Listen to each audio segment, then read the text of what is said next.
بڑے سرکار ہیں اور ظاہر ہے ہم جو پوچھ سکتے تھے ہم نے پوچھا، جو سمجھ سکتے تھے وہ سمجھا، جو محسوس کر سکتے تھے وہ محسوس کیا.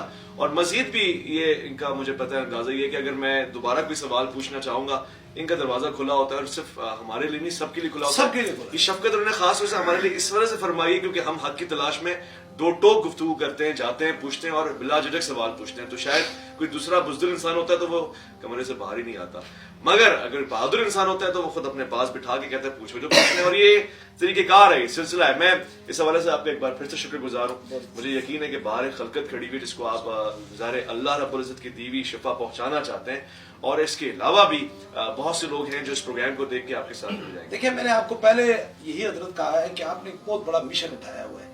آپ حق اور باطل کی پہچان اسی سے کر لیں کہ آپ، میں کہتا ہوں کہ یہ تو ہم کمرے میں بیٹھے ہیں، میں اس کے بعد جاؤں گا، آپ لائیو دیکھنا کہ کتنے ہزار لوگ موجود ہیں، ان کو میں دم کروں گا، پھر میں ہزاروں لوگوں سے ملاقات کروں گا.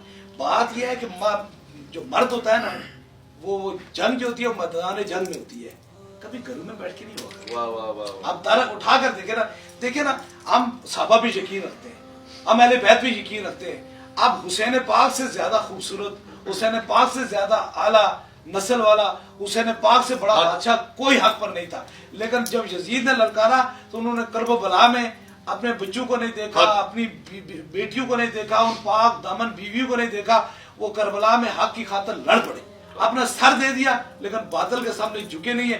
یہ کون سی حسینی مشن ہوا، یا یہ کون سا صحابہ کا مشن ہوا کہ بندہ گھر سے باہر نہ نکلے تو کہے میں جنگ کرنے کے لیے تیار ہوں، کسی کے ملنے کے لیے. حضرت خالد بن ولید نے خود فرما دیا تھا، اے بزدلو، اگر میدان جنگ میں کوئی مارا جاتا تو خالد بن ولید کے جسم میں کوئی ایسی جگہ بچی نہیں جہاں تیر اور کمان کی بات لگا نہیں ہے.